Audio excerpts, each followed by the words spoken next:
On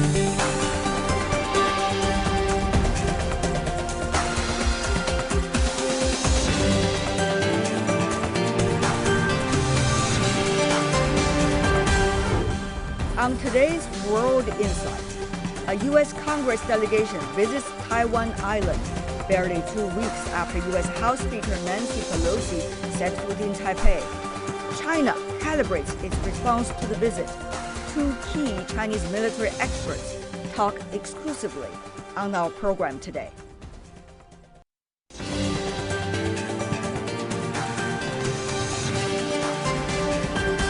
Here's our host, Tian Wei. This is World Insight with me, Tian Wei. A 5-member U.S. Congressional delegation visited Taiwan on Sunday and Monday on the heels of U.S. House Speaker Nancy Pelosi's trip to the island in early August. China has voiced a strong opposition against the U.S. lawmakers' provocations. China's Eastern Theater Command doubled down on live fire drills around the waters and airspace of Taiwan Island on Monday. The PLA said it will take all necessary measures to firmly safeguard China's national sovereignty in pursuit of peace and stability across the Taiwan Strait. A Chinese Defense Ministry spokesperson said the visit violated the One China principle and the 3 U.S.-China joint communiques, sending the wrong signal to Taiwan independence forces. The Defense Ministry said the U.S. is the troublemaker and the saboteur of peace across the Taiwan Strait. Earlier this month, the United Nations reiterated its support for the One China principle in response to Pelosi's visit to the region. So far, more than 160 countries have voiced support for China's efforts to firmly uphold its sovereignty and territorial integrity. Since the founding of the People's Republic of China in 1949, the nation has forged diplomatic relations with 181 countries on the basis of One China principle. What's behind the U.S. lawmakers' series of visits to Taiwan? How tough are China's countermeasures? In today's program, we are going to talk to 2 key Chinese military experts exclusively. Our program is also going live on YouTube, Twitter, Facebook, the CGTN app, and Sina Weibo as well. Now, let's loop in our panelists.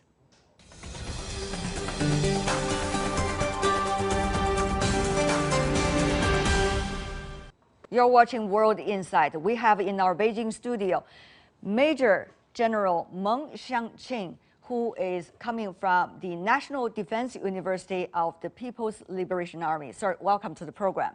Meanwhile, joining us in Beijing, Mr. Zhang Junshe, Senior Research Fellow from the PLA Naval Research Academy. First of all, Mr. Meng, how do you understand the China's military actions right now in the area across the Taiwan Strait? 我们东部战区发言人呢表示，就是东部战区呢正在台岛 The spokesperson of the East Theater Command of the Chinese PLA said that China is conducting live ammunition combat patrol and drills on waters around Taiwan Island. If you watched closely, the spokesperson talked about 2 key words: combat patrol and live ammunition drills. What does combat patrol mean? It literally means a patrol that is combat ready. It's conducted in an all-weather scenario, and it's ready for real combat missions. Or the drill could be turned into real combat at any time. After the provocative visit of Nancy Pelosi to Taiwan on August 2nd, the East Theater Command immediately announced a live ammunition drill. The PLA designated 6 zones around Taiwan Island as drill areas. By August 10th, the spokesperson of the Chinese PLA announced the military drill ended successfully. Unfortunately, 2 weeks later, 5 lawmakers of the U.S. Congress made another provocative visit to Taiwan. So in response to the collusions between the U.S. and Taiwan, in particular, their actions undermining peace and stability in the Taiwan Straits, the East Theater Command conducted another round of deterrence drills. Mr. Zhang, what about the Chinese Navy? Well, the Chinese Navy took part in this series of joint military operations conducted by the Eastern Theater Command. This is a kind of joint military operations. The Chinese Imperial Navy conducted the joint blockade and control of the Taiwan island, and also took part in this strike on land targets, and also assault on surface targets, and also the air control missions.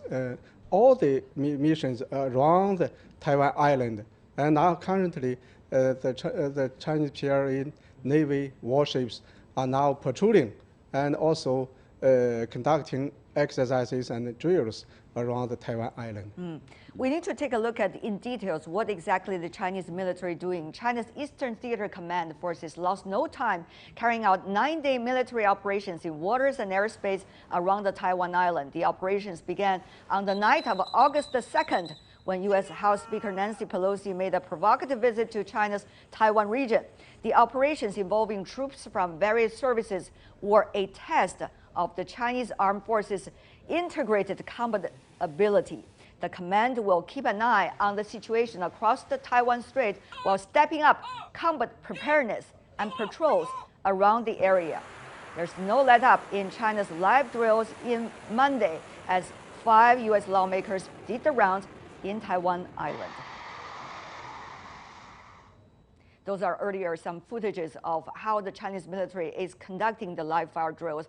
But may I ask, is this going to be temporary, or this is going to be long-term practices across the Taiwan Strait? Mr. Bong. I should say this is becoming a routine drill. The spokesperson said that the drill is conducted in response to the U.S.-Taiwan collusion, to the attempts of Taiwan independence, and to actions of the U.S. that severely undermine the red line and bottom line of the One China principle.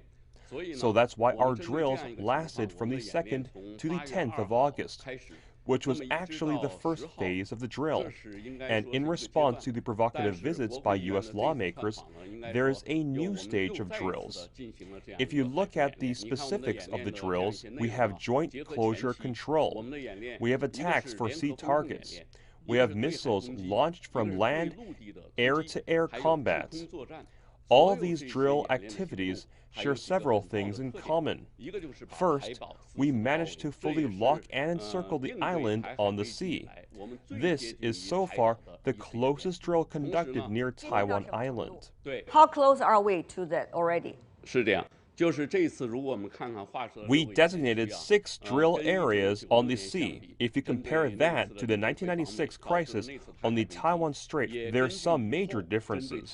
The first one is that conventional military drills were organized near China's east coastline. But this time, all the 6 drill areas are near Taiwan Island. Secondly, for the first time, we've encircled the island on the sea. These 6 drill areas on the sea are just like a giant belt when connected together. One key knot is to the southwest near Kaohsiung, so it creates a deterrent. It's like closing the door to beat the dog.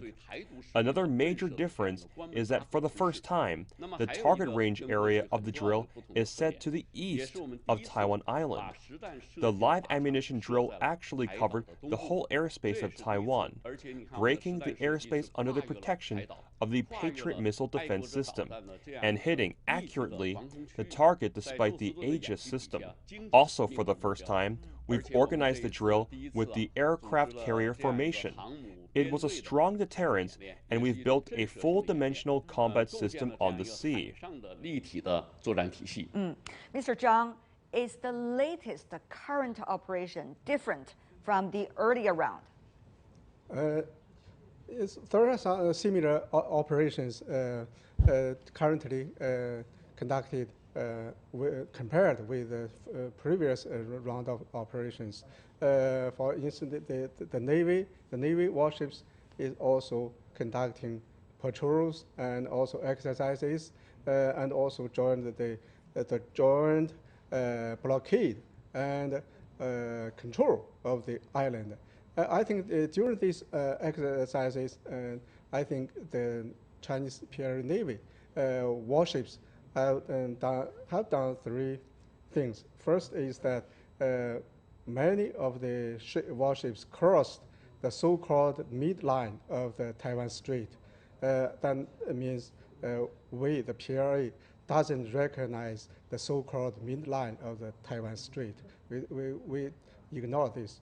And this can, I think the Taiwan Strait can't stop us from upholding national sovereignty and territorial integrity. And second, we can see from the picture that our warships this time sailed much closer to the coast of the Taiwan island. And the third thing is that we send our aircraft carriers for deterrence exercises. And we know that the aircraft carrier group usually include the nuclear-powered submarine. That means our nuclear submarines also took part in this What does exercise. that mean when nuclear-powered submarines is in that region? About the nuclear-powered submarine inside the aircraft carrier group, we know that its first and main task is to protect the aircraft carrier. It has the nuclear power, so it can sail a long away, and so it can better protect the aircraft carrier, and then it can fight against any warships or other assets that will attack the aircraft carrier, and also will attack China. So I think it is defensive mission. That means that will serve a deterrence to the outside intervention force and also the Taiwan independent separate forces. We want to crush any outside intervention, and also the separatist forces that want to split the motherland. That's not we allow to happen. As the military operation goes on in the region, how should we understand when others are asking the question, so what if there were crossfires? What if there were quote-unquote accidents? Who is going to be responsible for bringing the situation to the brink? Now, how would you answer that, Mr. Meng? Because it was directly triggered by the nasty visit of Pelosi to Taiwan. Prior to that, the Chinese government voiced its strong warnings not once, but multiple times to the U.S. The U.S. offered many excuses, saying it was entirely a congressional decision. But the U.S. Congress is one very important organ of the U.S. government. It bears the responsibility in observing the 3 joint communiques between China and the United States. It has undermined regional peace and stability. Against such backdrops, security risks were pushed up, and there is naturally the danger of crossfire. But once that happens, the U.S. should take sole responsibility.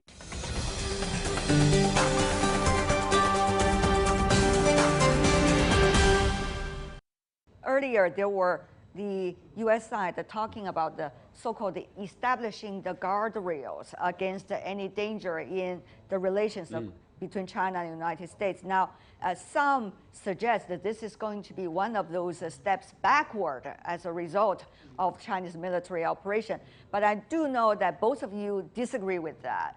Tell me more about why this is not the type of guardrail that both sides could have in mind. Why the real kind of guardrail that would serve security for both sides is most important. The guardrail to China-U.S. relations must have one very important prerequisite, and that is the respect for China's sovereignty and territorial integrity. The Taiwan issue stands at the very core of China's national interest. Stamping on China's bottom line and undermining China's interests are in no way helpful. Secondly, the guardrail for China-U.S. relations must be built on mutual respect. Only on this basis can we build an effective guardrail. In the past, the 2 countries have set up multiple exchange mechanisms. These are very good dialogue mechanisms to avoid confrontation. The encounter rules at sea, for example, are negotiated after many rounds of consultations. China has made great efforts and showed its utmost sincerity on this issue. Even prior to the crisis, there were negotiations going on about the encounter rules at sea. These three mechanisms could have served as the platform for the guardrail. But sadly, they are ruined by the U.S. 但是遗憾的是，被美方给破坏了。Mr. Zhang. Yeah, I think the United States words are not matching the needs are not matching its words, and they are not keeping its promise. First, for the guardrails, so-called guardrails, we can see that the MMCA, which was cancelled by, has been cancelled by the Chinese side this time. Every time we talk about the security issues during the MMCA, the United States actually is using MMCA as a platform to find excuse for its provocations against Chinese core interests. For instance, it sent its fighters and also reconnaissance aircraft fly around Chinese coast, and also sent its warships to conduct the so-called freedom of navigation operations in the South China Sea. It sailed closer, much closer to the Chinese side, and it provoked China's interest, and it provoked actual safety issues. Also, we say that if the United States wants guardrail, it should stop such provocations against China. This is the I think the essence of the so-called guardrails. 美国的护栏之说，我认为从本质上来看呀。 The guardrail proposed by the U.S. is one that allows it to conduct close-up reconnaissance along our coast, to seek navigation hegemony under the pretense of navigation freedom, to have the right to challenge China, yet disallowing China to fight back. I believe these are the fundamental agenda behind its guardrail proposal.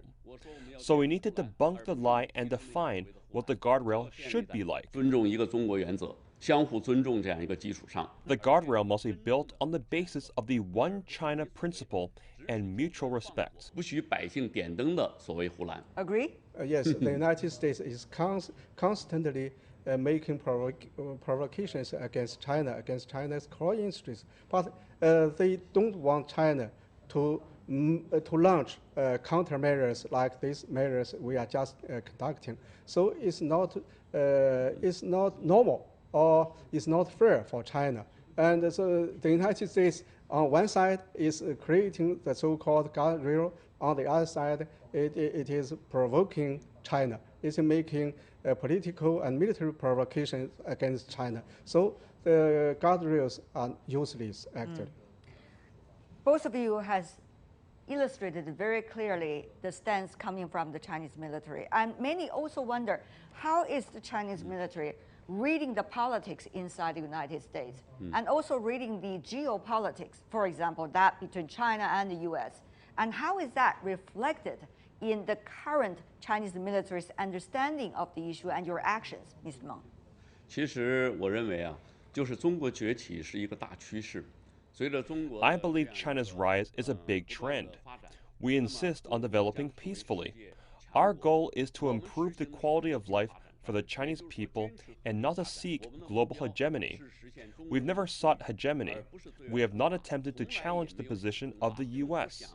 So that's why I believe the U.S. is having a very twisted mindset towards China. May I follow up? Some have been describing China as, quote, aggressive, quote, assertive. How do you see, from the Chinese military's perspective, these kinds of adjectives? 首先，美国是一种焦虑感。 The United States is in great anxiety, believing China's rise would pose a threat to the U.S. This is completely groundless. Go check out China's culture and history over thousands of years. China has always been a peaceful country. It has never waged war over other countries. All the wars we've fought in history were self-defensive in nature, following foreign aggression. If you look at the Chinese culture, you'd find out how it emphasizes man is an integral part of nature and the concept of peaceful coexistence. To just give you one example, Chinese characters. I told many foreign friends that the Chinese characters can reflect its culture of peace. Chinese philosophy believes war is to end conflict. 武器保卫国土，止戈为武。 May I ask, is the Chinese military for war or for peace? Of course, for Mr. peace. Meng. 我们是为了和平。 We are for peace. The Chinese PLA over the years has made great contributions to safeguarding world peace. We provided many public good in security. For example, among the 5 permanent members of the UN Security Council, China is the biggest contributor to the UN peacekeeping force. Yes, I think now the question is that the United States should take a correct attitude toward China's development and China's military development, and also take a correct attitude toward China's reactions against the United States provocations on the seas and also on the Taiwan issue and other issues. Actually, China is on the defensive. The United States is on the offensive. The United States is always making provocations against China, and China has to make some reactions against the U.S. provocations. And we can see that during the last several years, the United States sent warships to sail across the Taiwan Strait and also conduct the so-called freedom of navigation operations near the in the territories, territorial seas of the Chinese side. But that's kind of provocations against China. So I think if the United States stop such provocations, everything is okay. And China and the Chinese people really want to have a healthy and stable relationship with the United States. Of course, the midterm election is coming up in the U.S.